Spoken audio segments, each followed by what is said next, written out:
Then Sauron the Deceiver gave to them 9 rings of power. But they were all of them deceived. Power. One by one, falling into darkness, drawn to the power of the One. The Dark Lord Sauron forged in secret a master ring to control all others. Leaves to his will. Right at the abyss, waiting to swallow all things of Sammath Naur, the chambers of fire lying in the heart of Mount Doom, the one bearing the responsibility of saving all of Middle-earth, stopped. He turned to his companion, his eyes already completely clouded by darkness, and uttered the verdict that would end the world. "I will not do this deed. The ring is mine." 17 years of fleeing, thousands of miles crawling across the boundary of death, the greatest quest in history, collapsed at the exact final square meter. The will of the mortal shattered. Yet, right in the moment, evil seemed to have seized absolute victory. The ring fell and was destroyed. How could an ultimate failure clear the way for salvation? The key to deciphering this paradoxical chess game lies in a chilling truth that most of us have misunderstood. The One Ring was never a magic treasure to turn invisible or bestow power. It is a metaphysical trap, an ego-swallowing machine crafted by the Dark Lord Sauron, not to be brandished on the battlefield, but to infect, chain, and completely strip the free will of the greatest beings. When Frodo fell, he was not weak. He was simply crushed by the most perfect dictatorial system ever created. Today, on the Mythos Archive, let us step into the quietest dark zone of Tolkien's mythological universe, to witness with our own eyes how Sauron tore his own being apart to cast that block of gold, and why a flawless masterpiece of tyranny ultimately collapsed due to a variable that its creator could forever never program. To understand that tragic-tinged miracle, merely looking at the surface of the story is not enough. The history of Middle-earth is not determined by glowing jewelry or cheap spells. The One Ring is a great system of domination, a metaphysical construction carefully sculpted by J.R.R. Tolkien over 3 long decades. It is a connecting entity, a portion of living power concentrated into metal, and the most terrifying psychological trap in the entire history of fantasy literature. To thoroughly understand the mechanism of this structure, the chronicles of the First Age need to be opened. Sauron did not start as a brutal Dark Lord, nor a bloodthirsty evil god who only knew how to destroy like his former master Morgoth. In the beginning, before the world took shape, Sauron was a Maya named Myron, the Admirable. He was once the most outstanding pupil of Allah, the great god of smithing of the Valar. From Allah, Myron grasped the essence of matter, a profound understanding of the structure of the world, and above all, the desire to construct a perfect order. Sauron's downfall did not stem from hatred, but stemmed from an obsession with perfection. He saw the chaos of Middle-earth after Morgoth was defeated, and he desired to mold it according to a single order, under a single will, his own will. He did not want to destroy the world, he wanted to manage it. And to manage a vast world, a former disciple of the god of smithing chose the most cruel and sophisticated method, using the very art of smithing to manufacture invisible shackles. Around the year 1600 of the Second Age, deep in the blazing core of Mount Doom, Sauron performed a ritual that no being in the history of the realm of Arda had ever dared to try. He did not borrow power from nature or cast a mere spell upon a golden band. In Tolkien's cosmology, the divine power of the Ainur is finite and tightly bound to their being. Sauron came to a chilling decision, tearing apart his own existence. He could not divide his soul, So he took a massive portion of his native power and his brutal will, the most primordial essence, and poured it straight into the ring. Compare this to his former master. Lord Morgoth had once dispersed his power into all the matter of Middle-earth to corrupt the world, turning this very continent into Morgoth's ring. That brutal dispersal caused Morgoth to weaken significantly on a personal level, losing the capacity for absolute control. Sauron learned from that mistake. Instead of diluting his being into rock and soil, he tightly compressed that terrifying power into a single point, a single object. It was a cruel transaction, ontologically. Sauron traded the wholeness of his power for an antenna to amplify authority. Before that moment, Sauron's power lay entirely within his body. After that moment, a portion of this demigod's essence resided in parallel inside the small block of gold. Between him and the ring formed an absolute rapport, a life and death connecting thread permanently unbreakable by any physical power. The ring was not a possession of Sauron. The ring was the extension of Sauron. This binding was fatal in nature. The normal relationship between master and object is, when the object is destroyed, the master still exists. But with the One Ring, if it were melted, the massive portion of power contained within it would evaporate permanently from the realm of Arda. Sauron would be reduced to a point of nothingness, stripped of all capacity to interact with the material world, becoming a feeble phantom, carrying a hateful will that could forever never take shape. The terrifying strength of this connection was chillingly proven through one of the most cruel disasters of the Second Age, the downfall of Númenor, when Sauron was taken prisoner by Emperor Ar-Pharazôn and brought back to the great island of Men. He did not use force. He used cunning. In only a short time, Sauron climbed from the status of a kneeling captive to become the supreme courtier, manipulating the king and the entire Númenorian Empire into building blood-soaked temples to honor the darkness. When the hubris of men reached its peak, the creator Eru Ilúvatar intervened directly, tearing apart the ocean and submerging the entire continent of Númenor down to the deep seabed. In that catastrophe of cosmic proportions, the physical body, Hroa, of Sauron was completely crushed. He lost his radiant and beautiful form forever. According to all laws of life and death, an entity, when stripped of its physical body in such a violent manner, would lose its power. But Sauron did not. His dark spirit rose from the churning sea foam, carrying the One Ring, soaring back to Middle-earth like a deadly black wind. The ring was exactly his anchor. It was the backup life force, the pulse of life and death, the most essential conduit, helping Sauron retain boundless power to recreate a terrifying new physical body at the Tower of Barad-dûr. As of that moment, the ring was no longer a supporting tool. It was the pulse of the Empire. It was a great architecture of domination, designed not to destroy enemies with fire and blood, but to manipulate all things through the most sophisticated demonic network ever cast upon this world. All the subsequent powers it revealed, all originated from that deadly core. To continue exposing the horrifying nature of the One Ring, we must transcend the boundary of an individual to look at a colossal network. Right from its name, the ruling ring, its core function was defined. It was not born merely to turn invisible or bestow power. It was born to turn other wielders of power into puppets.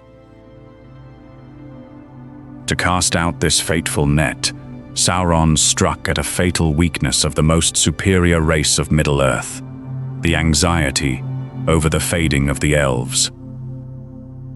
In the Second Age, the Noldoran elves at Eregion, under the guidance of the great smith Celebrimbor, carried in their hearts a deeply tragic yearning. They loved the realm of Middle-earth, but painfully missed the radiant, immortal beauty of the blessed realm of Valinor, where time seemed to stand still. They yearned to create a kingdom unravaged by aging, a place where beauty was preserved eternally. And Sauron, under the angelic guise of Anatar, the Lord of Gifts, appeared right on time to offer them the solution. He, in his capacity as a former disciple of the god of smithing Ole, imparted to the elves superhuman knowledge. Together, they forged 16 rings of power. Not stopping there, Celebrimbor, using his own outstanding talent, secretly forged 3 more of the greatest rings, Narya, Nenya, and Vilya, without the direct involvement of Sauron at all. All of these rings carried a wondrous trait, halting decay and preserving what is best. But the proud elven smiths did not know at all that the 16 rings forged under Anatar's supervision had been implanted with a hidden malicious code, a metaphysical pattern designed to submit completely before a master node that had never yet revealed itself. And then, deep in the forge of Samath Naur, Sauron slipped the one ring onto his finger. The moment the network of domination was activated, a psychic shockwave tore through the veil of reality of Middle-earth. Hundreds of miles away, right at Eregion, the elves wearing the rings suddenly heard a cold voice echoing in their minds. One ring to rule them all. The holy mask of Anatar shattered. The elves realized in shock that they had just slipped a noose around their own necks with their own hands. The one standing in the dark did not want to help them preserve the world. He wanted to suffocate their minds, manipulate every thought, and ultimately strip away free will completely. In utter panic, the elves yanked the rings off their hands before Sauron could slam shut the door of enslavement. The 3 greatest rings were quickly hidden by Celebrimbor and were never to be used as long as Sauron still held the Master Ring. The Dark Lord's plan to directly manipulate the most sapient beings of Middle-earth had failed at the last minute. But Sauron did not give up. He brought his army to crush Eregion, tortured Celebrimbor to death to reclaim the 16 rings, and began distributing them to prey more easily manipulated, men and dwarves.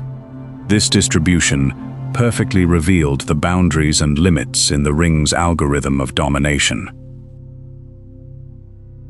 9 rings were given to 9 kings and lords of men. Men, with their short lifespans, bore within them an ultimate fear of death. The ring promised them what they desired most, immortality and unparalleled power. But the ring's immortality was a curse. Over many centuries, the bodies of the 9 kings gradually faded, their souls stretched out until they completely lost their sense of self. They became the Nazgûl, the terrifying ring wraiths. In the Nazgûl, Sauron's dark architecture reached its maximum level of efficiency, completely wiping out individual will, turning proud kings into killing machines that only knew how to obey their master unconditionally. In contrast, the 7 rings given to the dwarf lords brought about a result outside of Sauron's calculation. Dwarves were the special creation of the god Aule, molded from tough rock to withstand the yoke of Morgoth's domination from ancient times. The nature of their souls was too stubborn, too angular to be bent into submissive phantoms. The ring could not enslave them. Instead, it sought out another weakness: greed. It inflamed the dwarves' thirst for gold and silver to a level of madness. The 7 lords plunged into hoarding colossal treasures, blindly digging deep into the earth.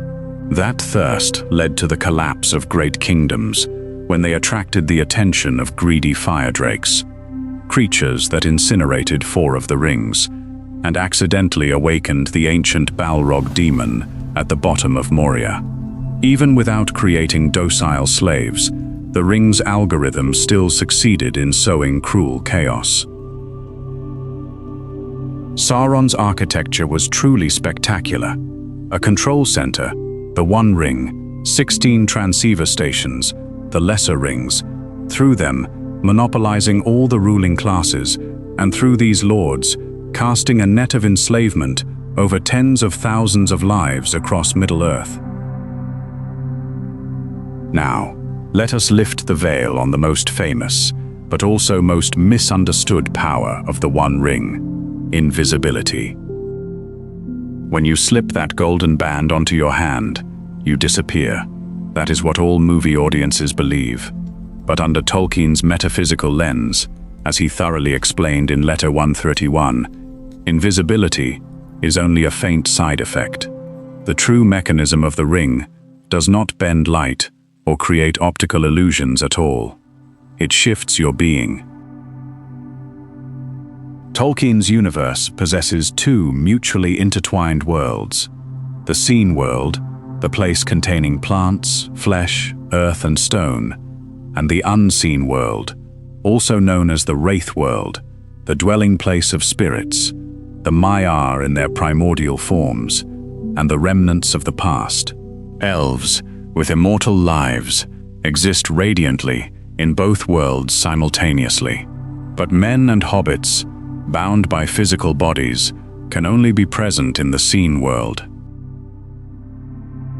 When Frodo or Bilbo wore the ring, this demonic object forcibly yanked them out of the boundary of the seen realm, pushing a portion of their being to step over into the unseen realm. Their physical bodies faded and disappeared before mundane eyes.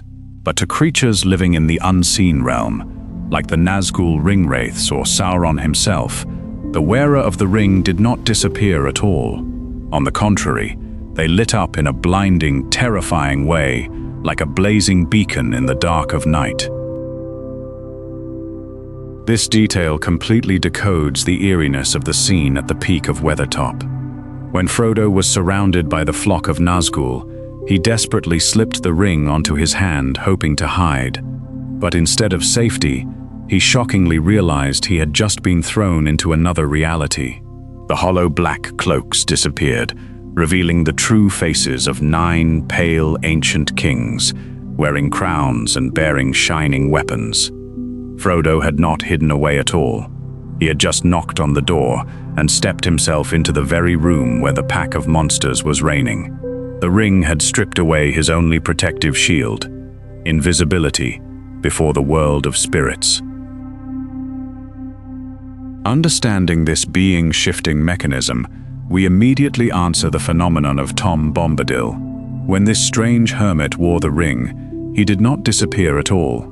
For Tom Bombadil exists on an ontological plane beyond the dualistic lore of the seen and the unseen. He is an original, a force so ancient that the ring found absolutely nothing in him to shift.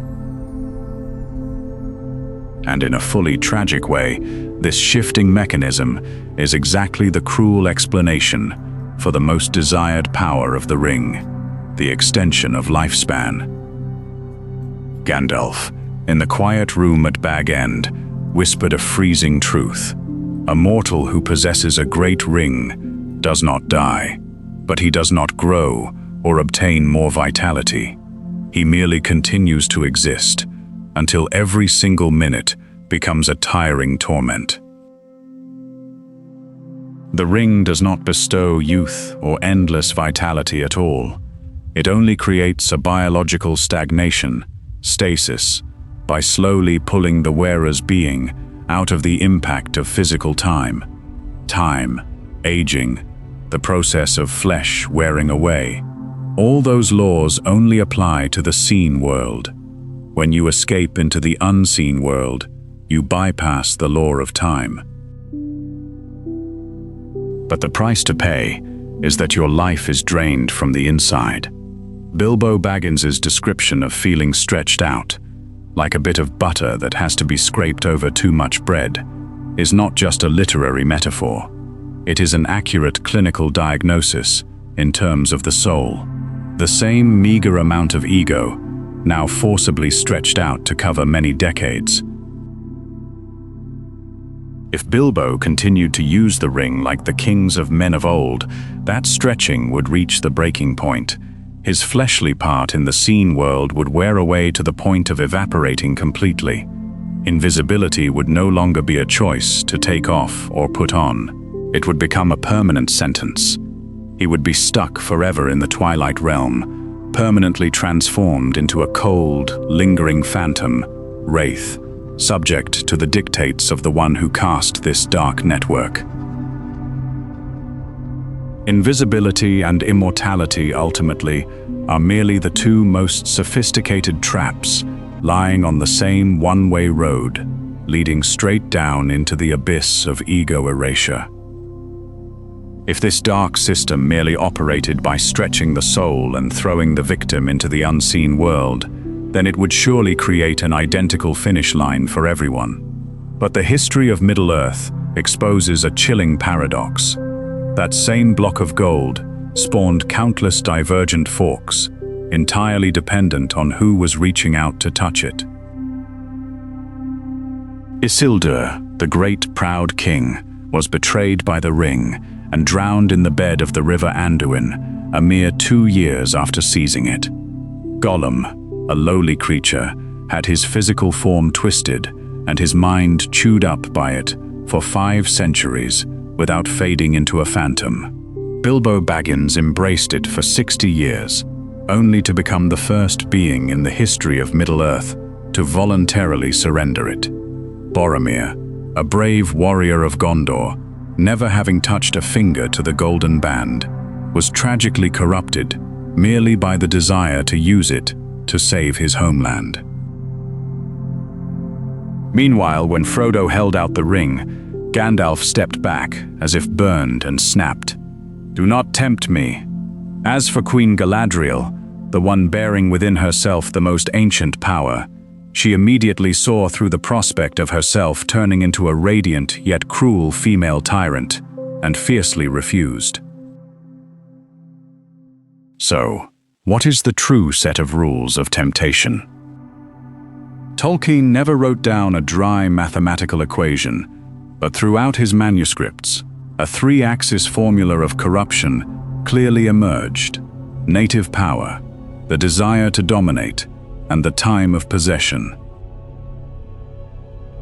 Let us look at the power axis through the lens of Galadriel and Gandalf. When rejecting the ring, Galadriel did not humbly pretend that she could not use it.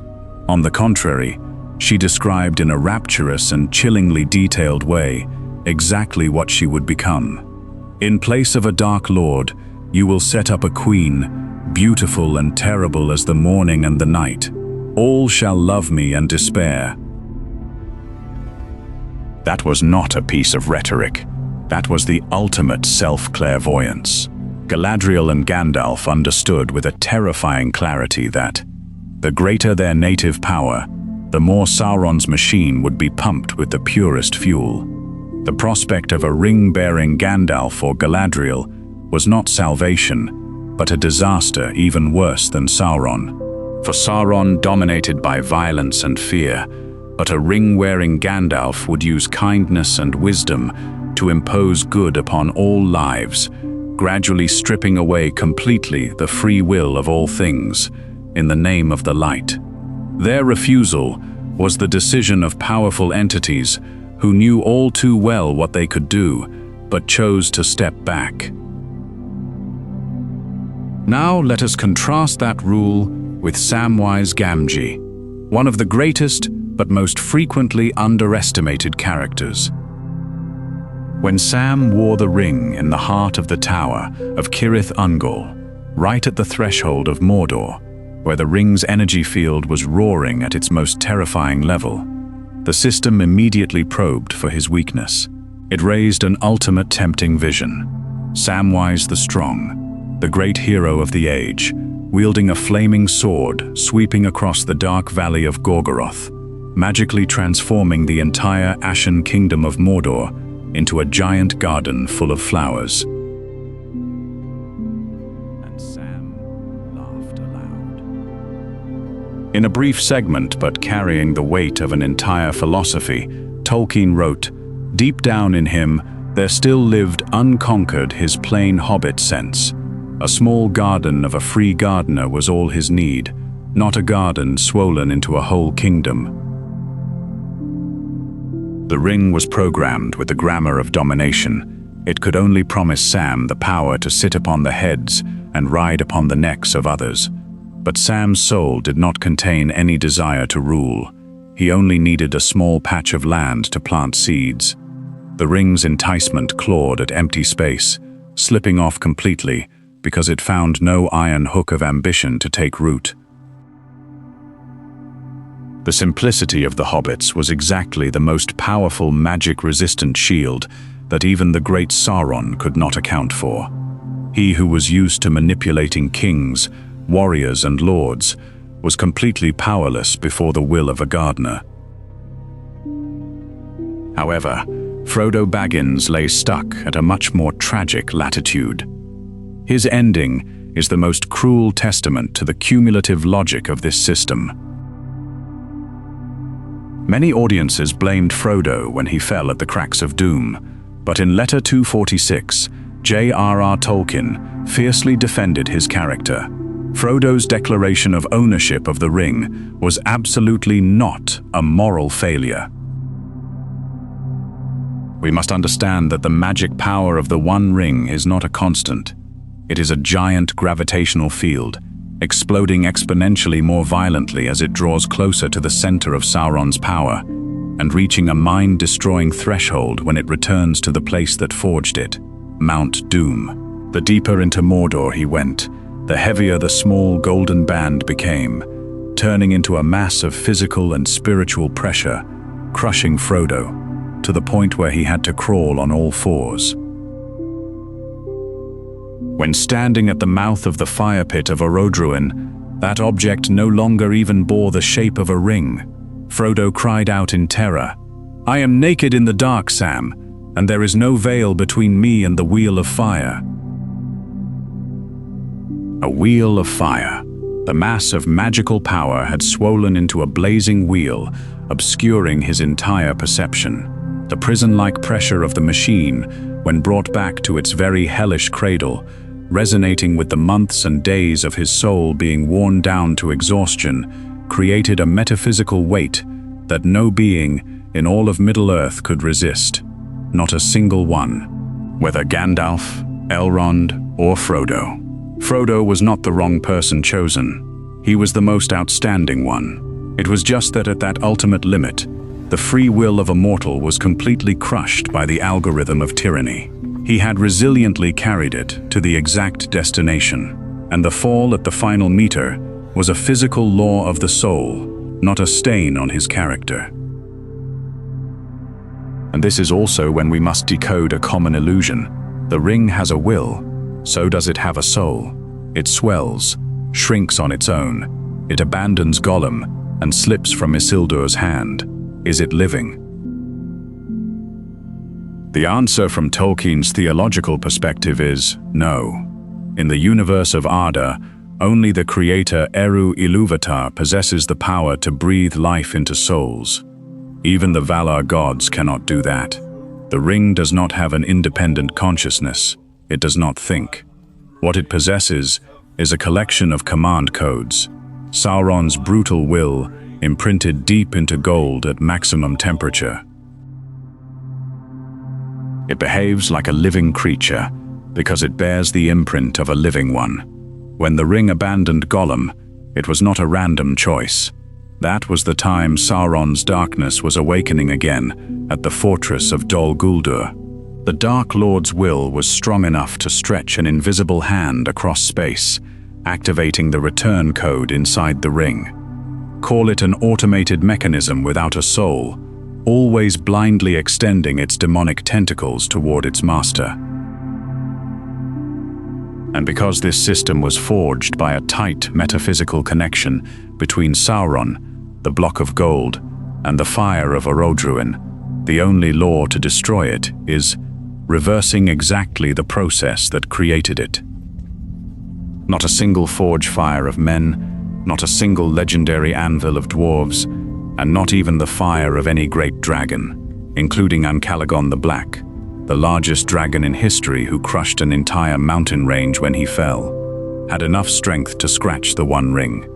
It had to be thrown right into the center of the energy field that incubated it, the only place where the binding of being could be completely incinerated. The moment the ring fell into the lava stream, the chain collapse took place at an unimaginable speed. The entirety of the massive portion of power that Sauron had poured into the block of gold evaporated, left without an anchor. The remaining residual soul of the Dark Lord lost the capacity to interact with the material world. He was reduced to a feeble wisp of resentful smoke, blown away by the wind and forever imprisoned in the void, unable to ever take shape or cause harm ever again. The Tower of Barad-dûr, which had originally been supported by the magical foundation of the ring, immediately collapsed faster than gravitational acceleration, because the core maintaining its existence had been wiped out. At the same time, the three rings of the elves also depleted their power, signaling that a glorious age had officially closed. Yet, what makes the ending of The Lord of the Rings a masterpiece does not lie in the physical collapse, but lies in the way that dictatorial architecture was destroyed. Frodo did not push the ring down the abyss at all. At the edge of the cracks of doom, he put it on and loudly declared, "The ring is mine." In practical terms, evil had won the final victory. The normal path of destruction had slammed shut. Not a single mundane hand there could resist the magical power to voluntarily toss it into the fire. Sauron's machine had successfully defended against every effort of free will. But then, Gollum appeared.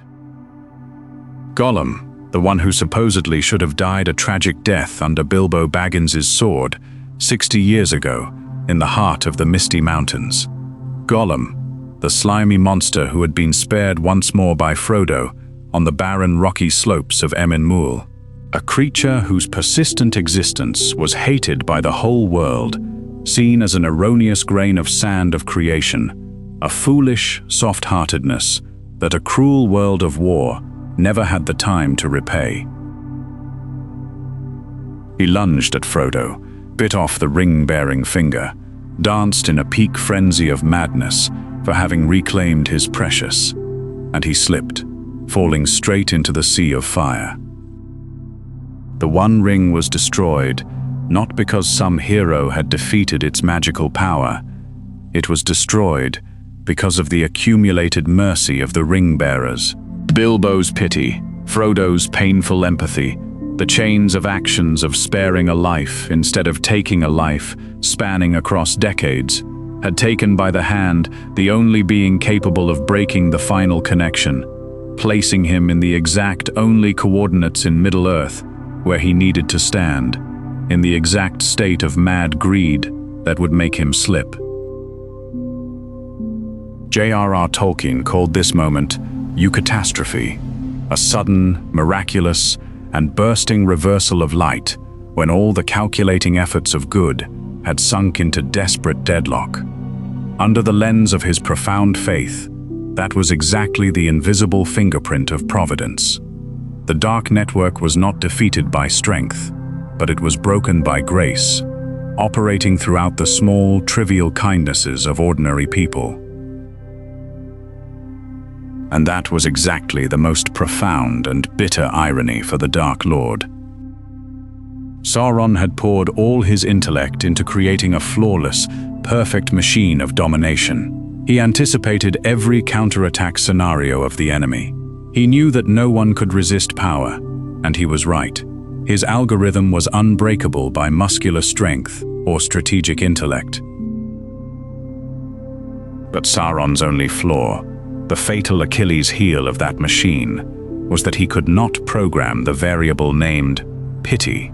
One who had never known compassion for anyone could never imagine the scene of his enemies sparing a lowly creature like Gollum. A masterpiece of pure tyranny, ultimately neutralized by the single force that its creator could forever never imagine: mercy. Sauron's machine failed because the world it was designed to rule, its deepest nature, was absolutely not governed by domination. The damnation of the unseen realm, or the logic of soul corruption, which is the cruel mechanism of the ring that makes you feel the most chilled and haunted. Carve your perspectives and analysis down in the comments section. Hello, and see you again in the next videos on the Mythos Archive.